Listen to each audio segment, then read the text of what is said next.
クロマーク素晴らしいよこれは。もうね、女性ならではのこのきめの細かさと技術者さんならではの作りの良さでございますよ。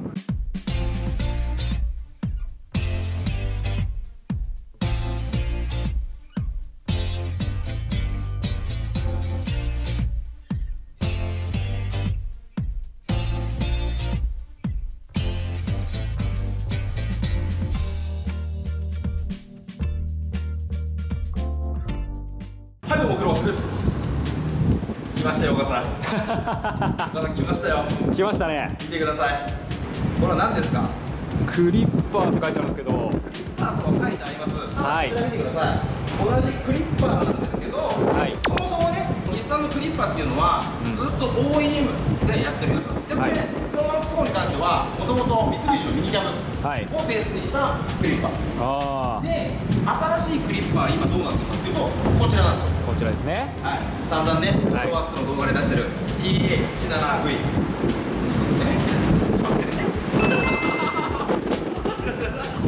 すごい、これ風が。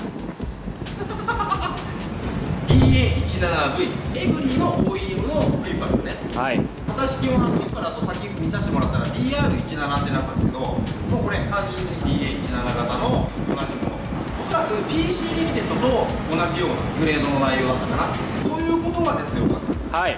エブリィを買おうとしてる僕らとしては、はい、こんなにありがたいお話はないと。いや、とてもありがたいですね。で、しかもだよ、はい、このお車むちゃくちゃいろいろからくりがあります。いやー、すごい。これはちょっとできる人が車中泊仕様にしてみましたレベルじゃないものがいっぱいふんだんに盛りだくさんになってアイデアやばいんですよ。これもうめちゃくちゃすごいですよ。楽しみですね。ということでこれからご紹介させていただこうということで、今回もね愛車紹介という形でやらせていただきますんでお願いいたします。お願いします。はい、ということでこれね紹介させていただくんですが、これ実はねオーナーさん女性なんですよ。カオルさんでございます。よろしくお願いいたします。よろしくお願いします。はい、ちょっとねお顔はということでしたのでお声で出演していただくっていう形でやらせていただこうと思います。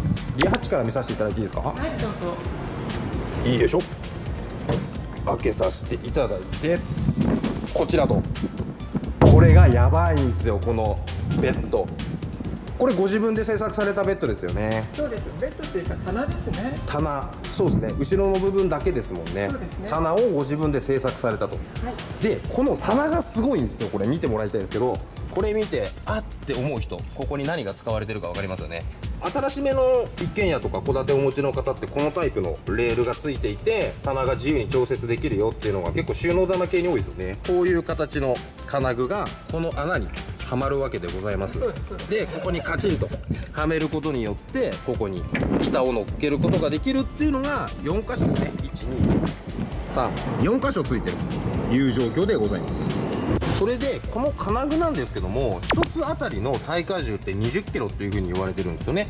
そうです。はい、言われてるんですが、ある程度ねこういう建築材料系ってマージン取られてるものなので、走行中の衝撃云々含めて考えたとしても、車が動いてなければ大体100キロぐらいのものまでこの板の上に乗せられるかなっていう計算でいいのかなと思いますと。そうですね。はい、で実際走行中はねここに荷物乗せたりはしないですもんね。重いものを乗せるときにはこの下に置いて布団を上に乗っけるとか。そうですよね。移動中はそんな重いものを乗せることはまずないんでっていうことを考えればこれかなり優秀ですよね。ですごいのがこれねこういった形で下まで来てるんですけど、何で固定してるかっていうとここについてるネジ山切ってあるサービスホールに固定してあるんですよ。これすごくないですか？これねもう板を外すとこういった感じで今岡さんに持ってもらってるんですけども、ちょっと取り外しできる？持ってみてどう？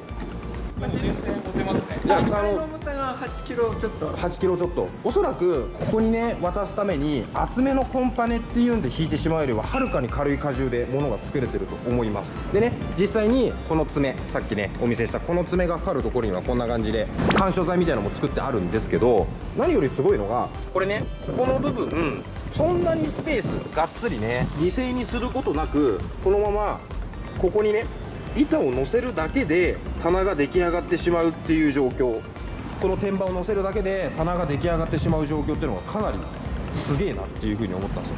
でさらにここの部分こういう切り欠きでこうやってね前後方向の動きがないように固定ができてるっていうことと、裏側から見るとこんな感じ。この薄い板をこういう風に止めてあるんですけど、これアングルですよね。そうです。アルミのアングルを利用して枠を作って、このビスが打ってあるところにだけ角材が入ってるって感じですね。そうです。ここにも固定が入ってるのかな。そうです。ここにも固定のビスが入ってますけれども、あとはボンドとこのビスで固定でサンドイッチ方式で中を空洞にしてると。これで軽量かつ丈夫な天板を作成されてるっていうところ、ここかなり技術屋さんならではということで、オーナーさんが電気電子関係の技術屋さんをしているということで、こんなことが可能になるというところでございます。このビス自体はご自分で釘で打ち込んでる感じなんですか？そうなんです。あ、一個一個。ただこれは本当にね、気持ちだけです。気持ちだけ。横にずれないくらいの。横にずれないぐらいの感覚で打ち込んでいると。あとはじゃあボンド固定みたいな感じですか？そうですね。これ普通の木工用ボンドなんですか？そうです。木工用ボンドで。ただこれ見ると耐荷重、さっき言った通り100キロぐらいはいけるでしょうって話なんですけど、この板単体で言ったら100キロ以上の荷重ありそうですよね。そうですね。これはもっといけると思います。そうですよね。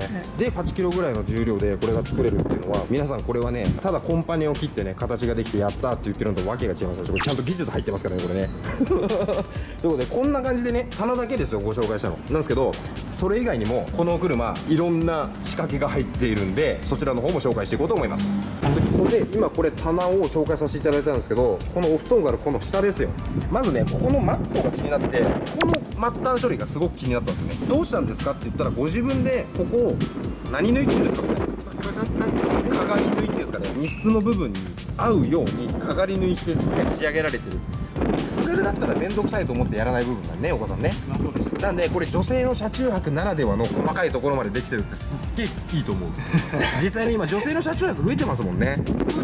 やったよ、プロワークスにやっと女性需要が出てくるよ。92% 男性だからね、うちのチャンネルね。そうなんです。はい、女性需要狙っていきましょう。はいはい、ということでこれがマットなんですけど、このマットの下ですよ。多分ね、ここのフラット感を見ればね、分かる人は分かっちゃうと思うんですけど、中はねこんな感じになっております。これもね、先ほどと同じような形でね、技術がしっかりと盛り込まれてるんですけども、これってここが高いからその分足出してる感じなんですかね。そうです。ベースは5ミリかな。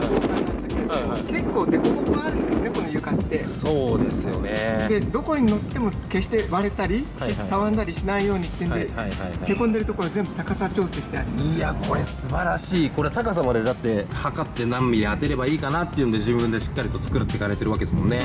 素晴らしいよ、これは。もうね、女性ならではのこのきめの細かさと、技術者さんならではの作りの良さでございますよ。これはね、脱帽絶対すぐるここまで自分でやろうと思わないぐらい女性の繊細さが組み込まれている。これすげえな。これが前の方まで続いてる感じなんですよね。途中までですね。途中まで荷室部分だけで作ってあって、さらにシート倒し込んだところにも別体で作ってあると。そうです。ということで前の方に移動してね、スライドドアを開けたところを確認させていただきましょう。はい、ということで前の方に移動させていただいたんですが、いいですね、この全体的に女性らしい内装ですか。俺らじゃもうぐっちゃぐちゃになっちゃうもんね。でしっかりとこういう感じでね、この箱作られてたりとかっていうんですけど、内装のアイテムに関してはこれからいろいろまたこの後でご紹介させていただきます。床なんですけど、めくらしていただくとこういった形で同じように床を作られてるっていうことなんですけど、これ前側何か加工してる特別な部分とかあったりするんですか？前の方は特別なのはないんですけれども、全部で3ピース構成。3ピース構成の、これすごいですよね。これがこんな風になって。そうなんですよ。これわーって一番びっくりしたのがこれ。しっかりね、ここの部分って、シートを倒すとこれだけの隙間が出来上がるんですけど、この隙間をしっかりと埋めるためのこの天板がもう1個3ピース構成で出来上がってると。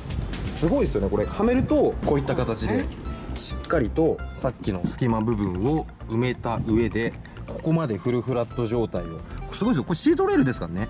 今運転席助手席のシート一番前まで出したこのはみ出てくるシートレールまで完全フルフラット状態をこのように作り上げられると。でこのお車なんですけど、お友達と一緒に車中泊をするためにっていうことでこれ作られてるものなんですよね。そうですね。で以前乗られてた車も車中泊仕様だったってことなんですけど、お車何乗られてたんですか？サンバーです。サンバー、最終のサンバーってことなんですかね。5代目サンバー。5代目サンバーで乗られてたんですね。私が買ったのは93年93年のサンバーでずっとやられてたと。